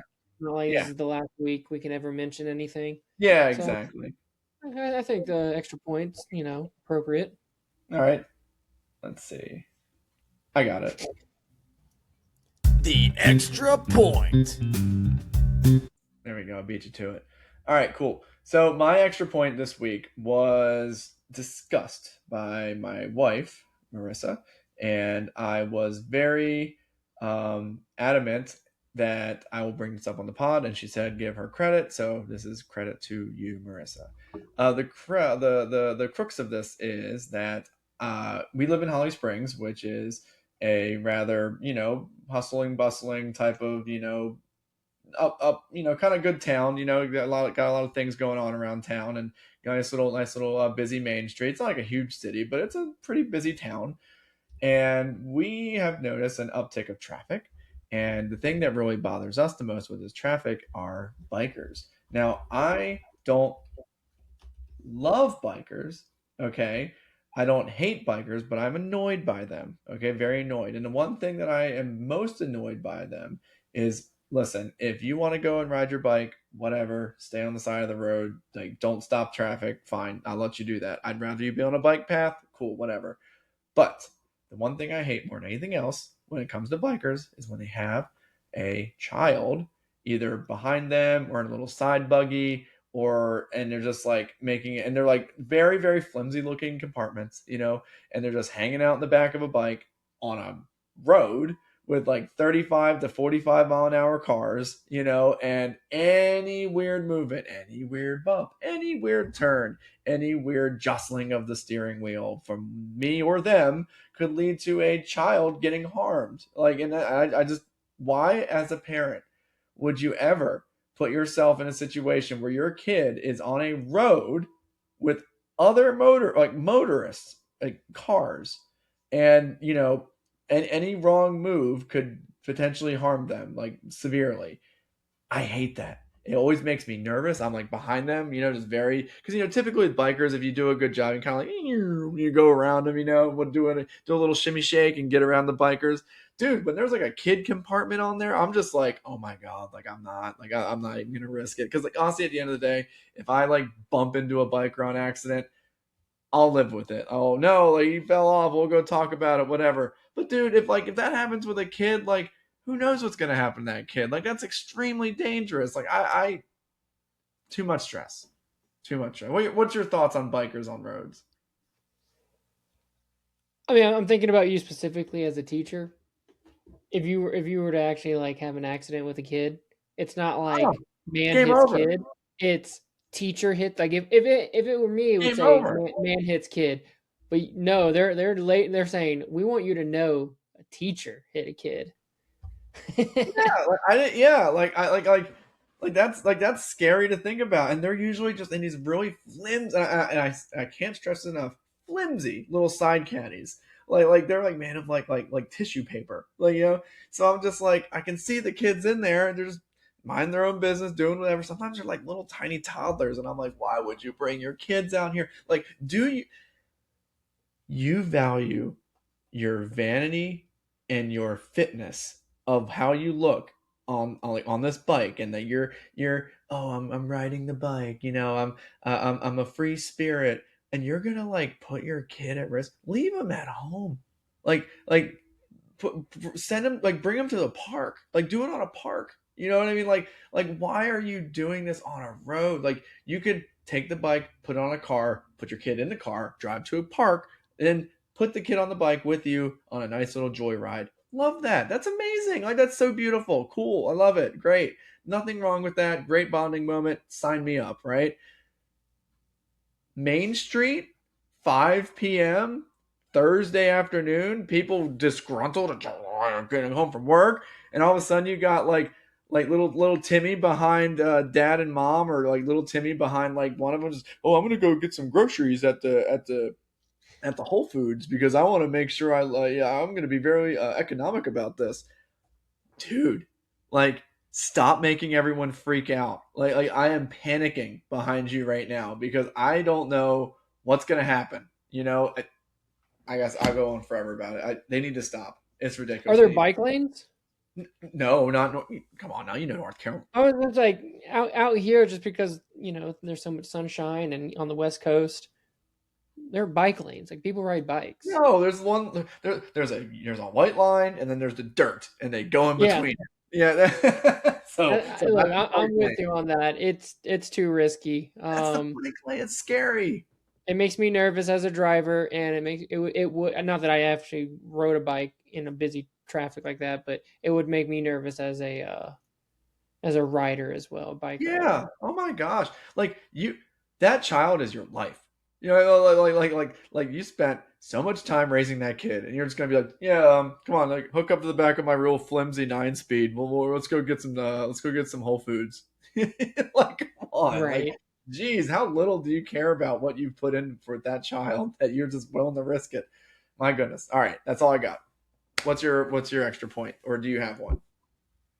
Yeah, I have one. Wasn't one I was planning on doing until earlier this week. But I wanted to mention I did lose my little puppy dog. She was 15 years old. Um, a lot of people say they have the best dog, but like they actually didn't. Like I did. Lola, yeah, Um, she was the best. you know, she was 15. We know dogs don't live forever, unfortunately. And so we knew this day was coming, but it doesn't ever make it any easier. Hmm. And, we're just super fortunate to have had her for as long as I did. Um, what's so special is that we were able to share with a bunch of people, a bunch of friends and family. A lot of people know who Lola is. And so, it was just it was I was very fortunate to be able to share with a lot of people. It's just the unfortunate reality that all the good times do have to come to an end at some point. I figure here I got some pictures for those. I mean, most people watching, I'm sure, know exactly who she is. But that's Lola. Yeah. I feel like these two pictures uniquely like that's who Lola is. Yeah. Um, and it, it's hard because your first thought is like I'm never going to get another dog again. This hurts too much, but Hmm. I know Lola would be the first dog to say like no, like I had a good life. I want you to get another dog eventually, and I'm not saying I have one, but it just wouldn't be fair. And very fortunate to have had Lola for as long as we did, and you know, just thought I'd give her a little shout out, Of course. little No, I mean, yeah, Lola was celebrate every her bit life for a little Lola bit. was Lola was every bit our roommate as we were to each other back in Hmm. Greenville. So, I mean, uh, she truly was like our third person in our yeah, family. And she was a great dog. Um, she didn't like act up. She rarely barked. You could bring her with you. We only put a leash on her because we had to, because that seems to be like etiquette. Because at the end of the day, she wasn't going to run off. She was just going to stay by our side. Um, she loved to play. She loved getting squeakers.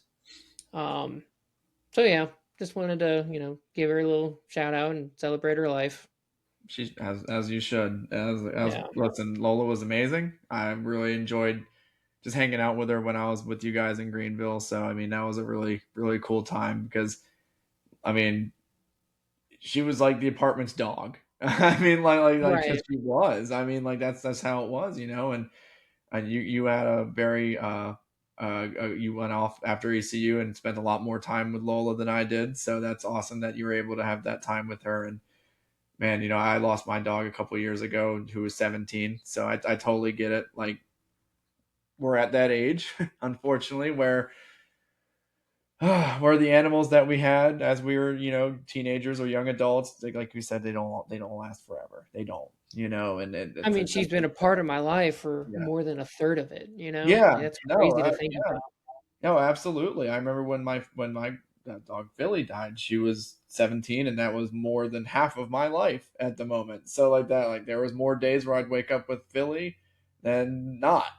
So it's tough, and dogs like that they they don't come around every so often. You just have that bond, and it's just a shame, but that's part of life. And I think what you said about her wanting you to go have that happiness with another dog at some point, that's just so true. That'd be very Lola of her to think that. Um, Probably won't be anywhere as amazing as her, but you know what? I It'll mean, be she's the something. standard, so Yeah, it's a I hard guess thing it to would be live. nice for another dog to try to beat it. I guess I Yeah. wouldn't mind them trying. No, I echo your sentiment and double it. That's a really good thing to end the pod with because Lola was the best. So it's a real shame, but we'll keep moving. We'll keep moving, and we'll have these pods, and we'll Well, dedicate. there's some kind of saying like don't cry because it's over, but be happy that it happened or something. So Absolutely. No, I trying to 100% stick to agree. that. 100% agree on that. But so yeah, it's a shame. But 15 years. You said 15 years. Yeah, because we don't know for certain when her exact birthday is, Oh yeah, but yeah, yeah. I'm Yeah. pretty certain that she would have turned 16 here in just a couple months. Yeah. So I Ah, mean, like I said, before with other people, I got more out of Lola than most people get out of their animals or their pets. absolutely.